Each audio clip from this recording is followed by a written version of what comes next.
Y ahora comenzamos con el problema número 1. Una vez que hemos visto estos tres problemas típicos anteriores, vamos a ver este problema que nos va a hacer recordar a uno de esos problemas típicos. Dice así: hay A para que se cumpla que 3A5 en base 8 es igual a 245. 245 está en base 10 y por eso lo pronuncio de esa manera. Bueno, a ver, ¿a qué problema típico nos recuerda este problema? Vean, tenemos dos numerales que están igualados, están en diferente base, pero uno de ellos tiene todas sus cifras conocidas, no hay ninguna incógnita. Y también su base es conocida. Es este numeral, el 245. Sus cifras son conocidas, el 2, el 4 y el 5, y además su base 10 es conocida. Por lo tanto, vemos si el otro numeral también tiene una base conocida. Sí, el otro numeral tiene base 8. Entonces, este problema nos recuerda al problema típico 2, donde teniendo un numeral con todas sus cifras conocidas, base conocida, lo convertiremos a la base del otro numeral. Entonces, vamos a proceder de esta manera. Tenemos el numeral inicial en base 10 y lo queremos llevar a base 8. Entonces, ahora recordemos el problema típico 2. Nosotros teníamos dos bases diferentes a 10. Por lo tanto, necesitábamos hacer un puente. Justamente nuestro puente o nuestro hogar era la base 10. Pero nosotros ahora ya estamos en base 10. O sea, la primera parte nos la estamos ahorrando. Eso quiere decir que no necesitamos hacer la primera parte, que era la descomposición polinómica. Solo tenemos que hacer la segunda parte, que es de base 10 a base 8, y eso era el método de divisiones sucesivas. Entonces tomamos al numeral 245 y lo vamos a dividir entre la base a la que queremos llegar. En este caso a la base 8. Procedemos a dividir 24 entre 8 a 3. 3 por 8 es 24. No queda nada de residuo y bajamos el 5. Recuerden que este es el procedimiento normal de una división. Restamos y bajamos la siguiente cifra. E intentamos dividir. 5 entre 8 ¿se puede? No, ¿verdad? El 5 es muy pequeño. Por lo tanto, tenemos la obligación de poner un 0 adicional en el cociente y decir, nuestra división terminó ahí porque ya no hay otra cifra que bajar. Encerramos en un circulito el residuo y seguimos con el cociente 30 dividiéndolo entre la base 8. Decimos 3 por 8 da 24, restamos, da 6. Ese último residuo lo encerramos en un circulito y vemos que el 3 ya no puede seguir siendo dividido entre 8. Por lo tanto, el 3 es mi último cociente, lo encerramos en un cuadradito y leemos hacia atrás, al revés, desde el cuadradito hacia atrás. Lo cual decimos que el numeral 245, que me daba el problema, se convirtió en el numeral 365, pero ahora en base 8, ¿correcto? Esa parte de la ecuación inicial ya la tenemos transformada. Y la otra parte no la hemos trabajado, sigue siendo parte del problema, el lado izquierdo.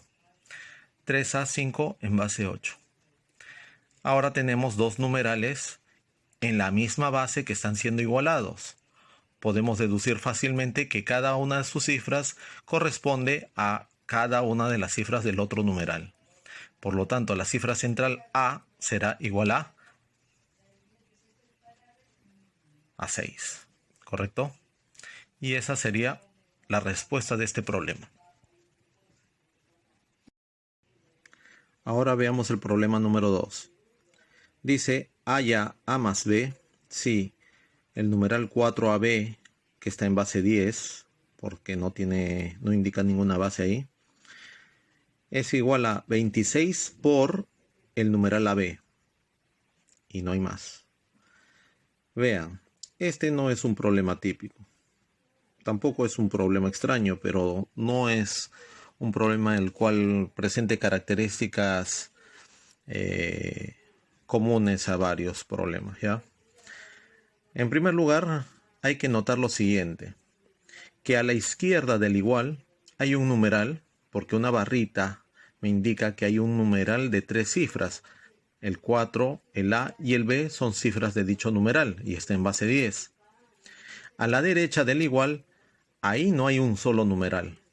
Hay que notar que hay una multiplicación de 2 numerales, porque la barrita no involucra a todas las cifras que vemos ahí. Entonces nosotros vemos un numeral 26, que está en base 10, multiplicando a otro numeral que es el AB, que también está en base 10. Noten que la barrita solamente está sobre las cifras AB, indicándome que es un numeral de 2 cifras. ¿Correcto? Entonces, a la izquierda del igual, un solo numeral de 3 cifras. A la derecha del igual, 2 numerales multiplicados, que es el 26, y el numeral AB de 2 cifras. ¿Correcto? Listo. ¿Cómo se resuelve esto? En primer lugar, yo veo algo muy notorio en este problema. Que las cifras AB están pegaditas tanto a la izquierda como a la derecha. Claro, a la izquierda está formando parte de un numeral de 3 cifras, pero las incógnitas AB están pegaditas construyendo parte del numeral. Y a la derecha sí, el AB forma un numeral ellos mismos. Entonces nosotros en este tipo de problemas donde veamos así 2 cifras que se acompañan en varios numerales, como en este caso a la izquierda y a la derecha, nosotros vamos a resolverlo con una estrategia que les voy a enseñar a continuación. Y eso se llama la descomposición polinómica en bloques. No es la descomposición polinómica común, que es cifra por cifra. Esta es una descomposición polinómica especial, así que por favor, presta mucha atención. ¿Cómo es la descomposición polinómica en bloques? A ver, primero vamos a elegir al numeral 4AB, que es el numeral que tiene dentro de sí a ese bloquecito AB que me interesa tanto, que en el otro lado del igual lo tengo separado. En cambio acá lo tengo dentro de este numeral de 3 cifras. Yo quiero descomponerlo para sacar ese bloque AB junto. A ver, la descomposición polinómica cifra por cifra consistía en decir cifra 4 por la base, que en este caso es 10, y lo elevamos al cuadrado, ¿cierto? Listo. Así vamos a comenzar. Ponemos igual 4 por la base, en este caso es 10, y vamos a decir al cuadrado. ¿Por qué? Porque el 4 tiene 2 cifras a la derecha, el A y el B. A continuación, en la descomposición polinómica normal, diríamos más la cifra A por la base 10 elevado a la 1, ¿cierto? Y terminaríamos diciendo más B, ¿correcto? Ya, no vamos a hacer eso. Vamos a dejar junto el bloque AB. Y como ese bloque AB llega hasta el final del numeral, simplemente decimos más AB y listo. ¿Sí? ¿Por qué? Porque ya no estoy descomponiendo polinómicamente el resto del numeral, solamente el 4 por 10 al cuadrado y el resto del numeral que era el bloque AB, que me interesa dejarlo por separado, simplemente lo escribo, más AB. ¿Ya? Presta mucha atención a esta descomposición polinómica en bloques. Entonces decimos, según el enunciado original del problema decía 4AB, pero nosotros ya lo tenemos descompuesto polinómicamente en bloques, así que vamos a poner en su lugar lo que acabamos de hallar. 4 por 10 al cuadrado más AB igual, y lo que dice el enunciado es 26 por AB, ¿correcto? Que 26 por AB es lo mismo que 26AB, 26 veces AB, ¿correcto? Entonces esto lo resolvemos como una ecuación normal. El más AB que está a la izquierda pasa al otro miembro como menos AB. Entonces me quedaría acá 4 por 10 al cuadrado. 10 al cuadrado es 100 por 4, 400. Esto es igual a, el más AB, como les dije, pasa al otro lado con menos. Y quedaría 26AB menos AB. Esto es como cuando ustedes en sus ecuaciones comunes tienen un 4x y llega a él un menos x. ¿Cuánto es 4x menos x? 3x, ¿cierto? Entonces, en este caso, ¿cómo sería 26x menos x? 25x, ¿no? Entiéndase que estoy diciendo x a todo el bloque AB. Es como si fuera de todo el bloque AB una incógnita. Entonces tendríamos 26AB menos AB sería 25 por AB o 25 veces AB. ¿Me entienden? Todo el bloque AB es como si fuera una incógnita. Listo, ahora el 25 que está multiplicando al AB pasaría a dividir al 400 y eso es igual a 16. Y eso me quedaría igual a AB. Fíjense, en esta igualdad que me ha quedado, a la izquierda tengo un numeral en base 10 y a la derecha también tengo un numeral en base 10. Por lo tanto, yo puedo saber cuál es el valor de cada una de sus cifras porque están en la misma base. A valdría 1 y B valdría 6, ¿correcto? Entonces, el problema me dice hallar A más B. Trazo mi línea, mi flechita, sumo y eso me queda 7. 7 sería la respuesta de este problema.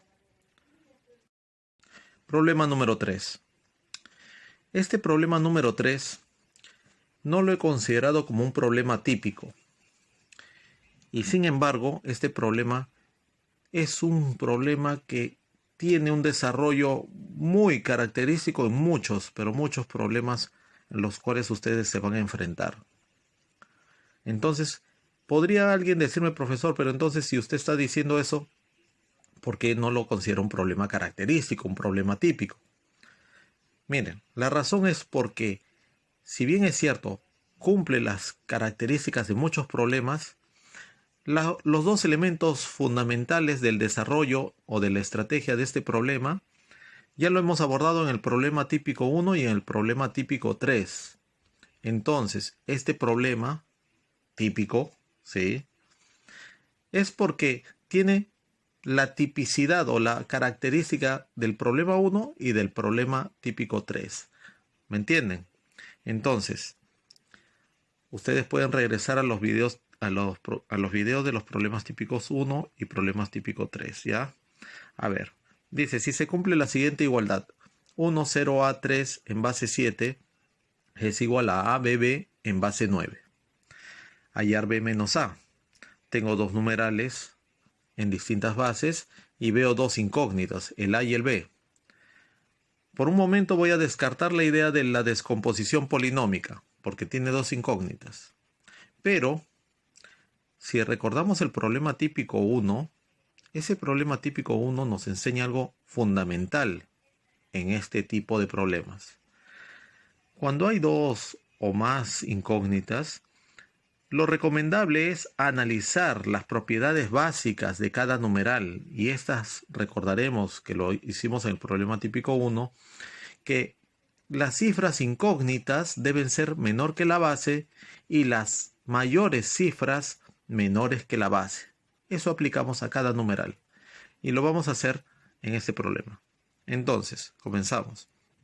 Escribimos la misma igualdad y decimos para el numeral de la izquierda, cifra incógnita, ¿hay? Por supuesto, la cifra A menor que 7, ¿no? Menor que la base 7. ¿Hay otra cifra incógnita? Definitivamente ahí no. Ahora enfocamos. La mayor cifra, 1, 0, 3, ¿cuál? El 3, ¿cierto? Entonces diríamos 3 menor que 7. Pero también aprendimos algo en el problema típico 1, que cuando una desigualdad como esta, 3 menor que 7, es muy obvia, ¿no? No nos ayuda en nada, eso lo sabemos, simplemente la descartábamos, no la vamos a considerar. Entonces, por el momento solamente tenemos una condición. En el segundo numeral tenemos cifras incógnitas, por supuesto, el A y el B. A menor que la base 9 y también escribimos B menor que 9. Ahora, en el problema típico 1 nosotros hacíamos un rompecabezas, ¿recuerdan? Ya, si tú a estas alturas, en un problema, puedes llegar a construir un rompecabezas, enhorabuena, ¿sí? Pero acá si tú piensas, no hay una forma de hacer un rompecabezas. Más bien acá hay dos piezas, dos condiciones, que una es redundante. O sea, una, digamos que está de más. Acá dice A menor que 7 y también me dice A es menor que 9. Yo te voy a dar el tip para que sepas con cuál de las condiciones te vas a quedar y cuál vas a descartar.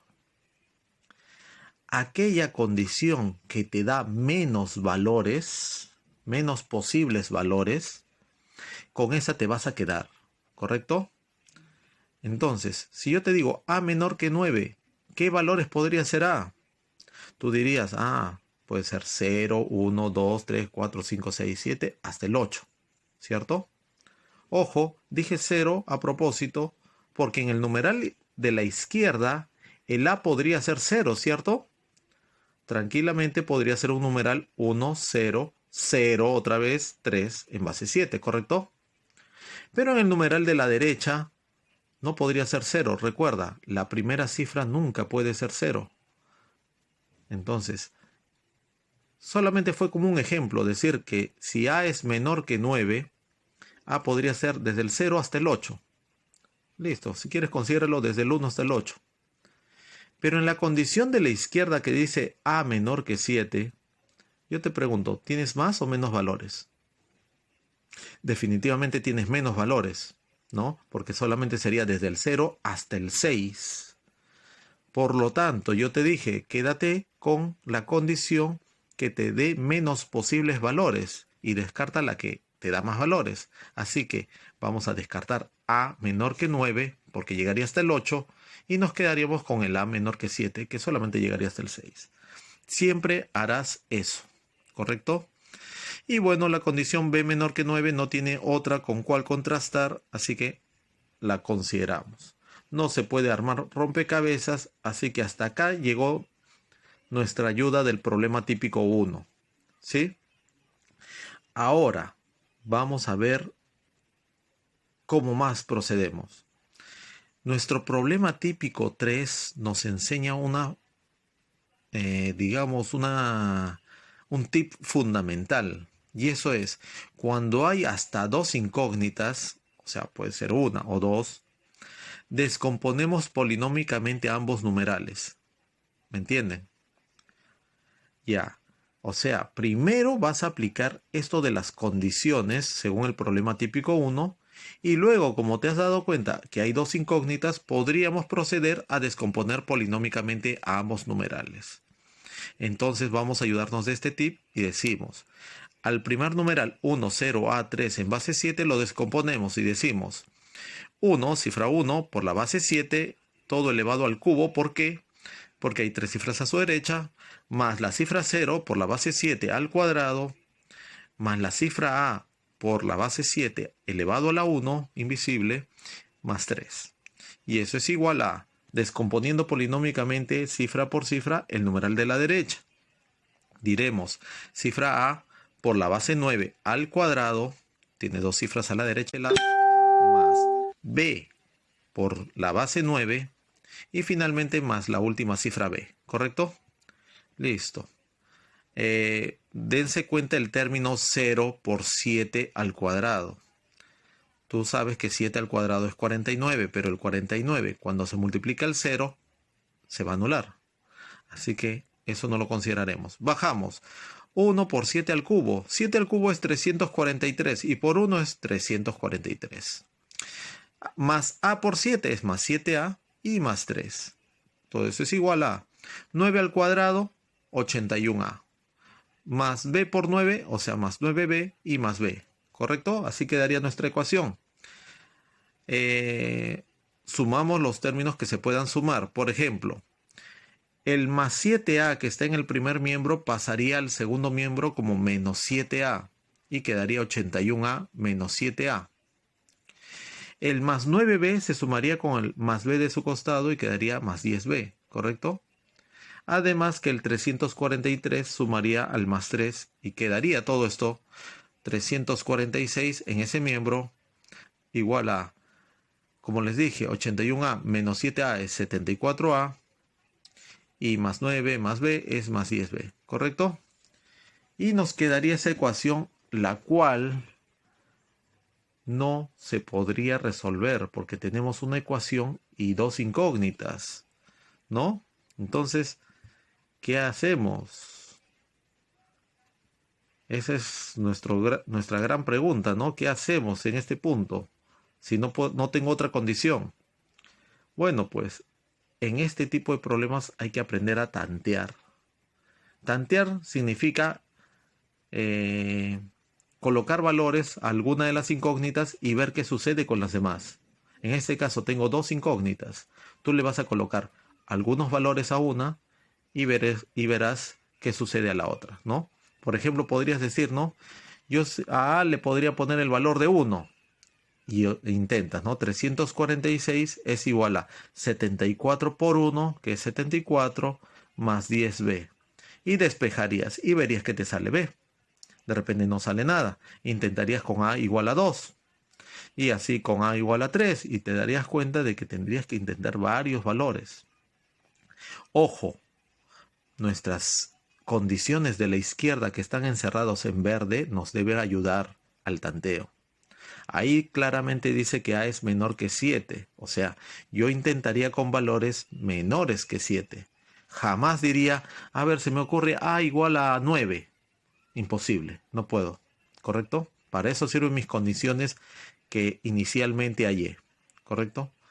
Listo, entonces acá llegaríamos al tanteo. Pero hay estrategias también para no pasarnos tanto tiempo tanteando.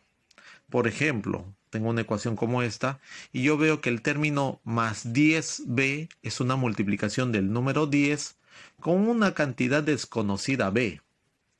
Yo te pregunto, ¿en qué cifra termina una multiplicación de 10 por cualquier número que se te ocurra? Termina en 0, ¿cierto? Si tú al b le pones cualquier cifra, digamos 7. 7 por 10, 70, termina en 0. Ponle 4, 4 por 10, 40, termina en 0. Y siempre es lógico, ¿no? Si cualquier cantidad multiplicada por 10 termina en 0. Entonces, eso vamos a anotarlo. Que todo ese más 10b termina en 0.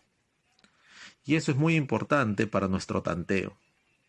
Porque ahora decimos, si todo eso que acabo de marcar en rojo termina en 0, cuando yo sume la cantidad que está al costado, 74a, 74 por a, ¿en qué cifra debería terminar? Esa suma debería ser 346, ¿cierto?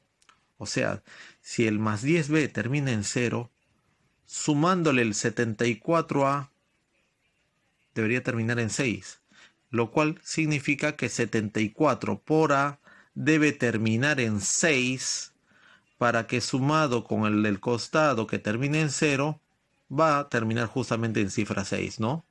Si yo tengo un número que termina en 6 y el otro que termina en 0 y yo lo sumo, ¿en qué cifra terminará? En 6, lógico. Ya. Entonces, si 74 por A termina en 6, piensa, ¿A qué valor podría tomar? ¿Podría tomar el valor de 1? ¿1 por 74 termina en 6? No, ¿no? ¿Por 2? No, y solamente te das cuenta que tienes que analizar el 2 por la cifra 4. 2 por 4 termina en 8, ¿cierto? No termina en 6, debe terminar en 6. Así que 3 por 4 termina en 2. 4 por 4 termina en 6, ¿cierto? Entonces, cuando yo multiplique 4 por 74, terminará en 6, ¿cierto? Sin multiplicar 4 por 74, simplemente me fijo en 4 por 4, termina en 6, y como el otro terminaba en 0, al sumar terminará en 6, ¿correcto? Seguimos. A5, si es 5, 5 por 4, ¿en qué termina? En 0, ¿no? Porque es 20. Si es 6 por 4, terminará en 4. No me interesa que termine en 4. Quiero que termine en 6. 7 por 4 termina en 8. No termina en 6. 8 por 4 termina en 2. No termina en 6. Y finalmente, 9 cuando lo multiplique al 4 del 74, terminará en 6 otra vez. Sumándole con el término del costado que termina en 0, también terminará en 6. Listo, tengo esos valores de A. ¿Se dan cuenta? Y no continúo, porque yo sé que A es una sola cifra, así que ahora veo mis condiciones. ¿Qué dice ahí? Que A es menor que 7, por lo tanto ese 9 es imposible que salga, así que lo tengo que descartar, por lo tanto A solamente será el valor de 4. Ya, ¿y cuánto vale A? ¿Qué hago? Simplemente reemplazo en la ecuación. 346 es igual a 74 por 4, y eso me da 296 más 10b.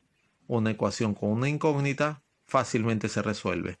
El 296 pasa con menos y eso me queda 50.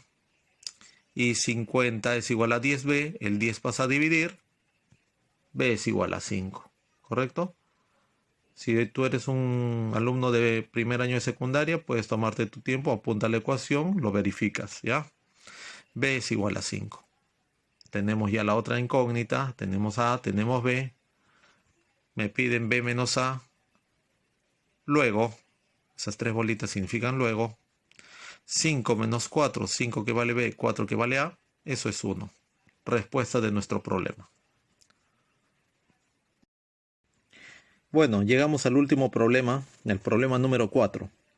Dice, si 1, 1, 1, 1 en base n es igual a 50 por n más 1, ¿cuál es el valor de n? Veamos que este problema es bastante diferente a los anteriores. ¿Por qué bastante diferente? Porque en este caso no me dan dos numerales en diferentes bases que están siendo igualados. Me dan un numeral a la izquierda, eso sí, en base n, pero a la derecha me dan la multiplicación de dos cantidades, el 50 y el n más 1. Así que lo saltante, la característica saltante de este problema es que hay una sola incógnita, el n. Así que vamos a proceder, según eso, con una descomposición polinómica en el único numeral que tenemos, ¿correcto? Así que, sin mayores complicaciones, vamos a descomponer polinómicamente el 1, 1, 1, 1 en base n. Decimos primera cifra 1 por la base n y contamos. A la derecha del primer 1 hay tres cifras, por lo tanto diríamos al cubo. 1 por la base n al cubo, ¿correcto? Luego decimos más 1, la siguiente cifra 1, por la base n.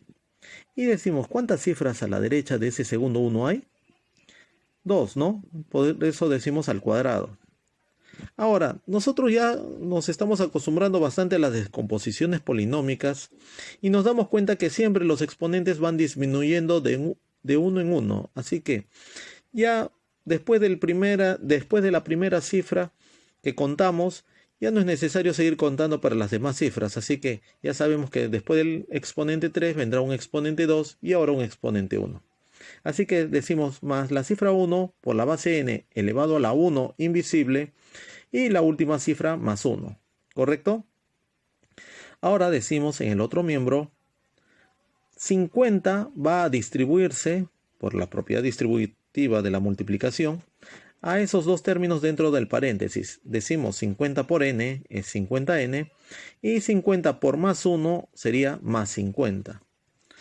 Ahora, abajo, en el siguiente paso diríamos n al cubo por 1 simplemente es n al cubo, más n cuadrado por 1 es más n cuadrado. Y ahora, ahí más 1 por n sabemos muy bien que es más n, ¿cierto? Ya, pero ese más n se va a operar con el más 50n que está en el otro miembro, pero que va a venir al primero con signo cambiado. Ese más 50n va a venir como menos 50n y se va a operar con el más n que tenemos ahí, quedando menos 49n. Lo mismo hacemos con el siguiente término, que es más 1, pero va a recibir la visita o la llegada del más 50, pero como menos 50. Entonces diríamos más 1 menos 50 menos 49, y eso es igual a 0. No quedó nada en el segundo miembro. Ahora, ¿qué hacemos ahí? Si es cierto, tenemos una incógnita, pero esa incógnita no está elevado a un mismo exponente. Tenemos al cubo, al cuadrado. Bueno, vemos algo que se repite, algo curioso, ¿no? Vemos que en los dos últimos términos hay un menos 49 que se repite. Eso nos da la idea de que acá hay que factorizar y de dos en dos términos. Así que tomando los dos primeros términos, decimos, factorizamos, valga la redundancia, el factor, pero con el menor exponente de los dos primeros términos, factorizaríamos el n al cuadrado, que es el menor exponente, que me queda dentro del paréntesis. Dividimos n al cubo entre n al cuadrado para saber qué nos queda, y nos quedaría un n. Luego del siguiente término más n cuadrado dividido entre el n cuadrado, más entre más da más, y se simplificarían los n cuadrados y me quedaría más 1. Cierro paréntesis. De los dos siguientes términos lo que se repite es el menos 49, así que factorizo menos 49, abro paréntesis y dividimos menos 49n entre menos 49 que acabo de factorizar. Menos entre menos es más, se simplifican los 49 y me quedaría simplemente n. Menos 49 entre menos 49, menos entre menos es más, se simplifican los 49 quedándome simplemente 1. Y eso es igual a 0. Hasta ahí creo que todos me han podido seguir sin mayores complicaciones. Ahora quiero que noten bien cuántos términos hay en el primer miembro. El primer miembro, les recuerdo, es lo que está a la izquierda del signo igual. Hay dos términos. Sí, son dos términos grandotes, pero son dos términos. El primer término es n al cuadrado por n más 1. ¿Sí? Todo eso, porque es una multiplicación y está unido en un solo término. Y luego menos 49 por n más 1. Ese es el segundo término. ¿Qué cosa se está repitiendo entre esos dos términos? Efectivamente, el paréntesis n más 1. Así que vamos a factorizar en esos dos términos el factor n más 1, quedándome dentro del paréntesis solamente el n cuadrado y el menos 49. ¿Correcto? Y eso igual a 0. Alguien me diría, profesor, ya terminé de factorizar, ¿qué más hago? Bueno, en primer lugar, todavía no has terminado de factorizar. Fíjate en el segundo factor que dice n cuadrado menos 49. Ese factor tiene la forma de una diferencia de cuadrados. El n cuadrado, obviamente está al cuadrado, y el 49 es 7 al cuadrado. Así que, si recuerdas bien tus identidades de productos notables, sabrás que ese n cuadrado menos 49 tiene un desdoble. Vamos primero a escribir el n más 1. ¿Y cómo se desdobla o cómo se factoriza el n cuadrado menos 49? Poniendo n más 7 por n menos 7. ¿Sí? Que sería la raíz cuadrada de n cuadrado, que sería n, y la raíz cuadrada de 49, que sería 7. Tanto en suma como en resta. ¿Sí? Y todo eso igual a 0. Ahora sí, recién puedes decir, ya terminé de factorizar. ¿Qué más haces?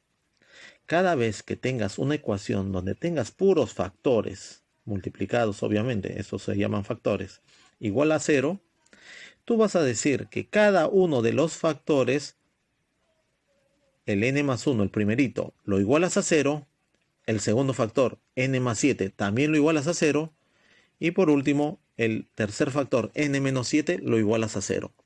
Esa es una propiedad de las ecuaciones que están factorizadas.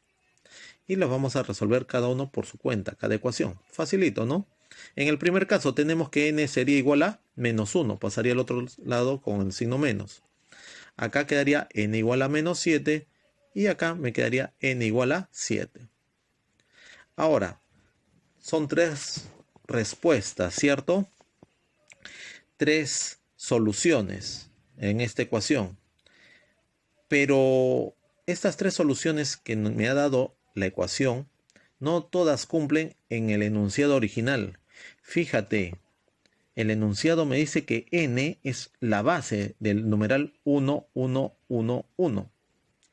Por lo tanto, tú recuerdas que una base, según tu teoría, una base puede ser negativa. Definitivamente no. Así que descartamos que el n sea -1 o que el n sea -7. Así que la única posibilidad es que n me valga 7. Y esa sería la respuesta del problema. ¿Qué les pareció, chicos, esta serie de problemas? Los he seleccionado cuidadosamente para mostrarles los elementos principales de los problemas, de las estrategias para resolver determinados problemas, la mayoría de problemas que se encuentran en sus libros.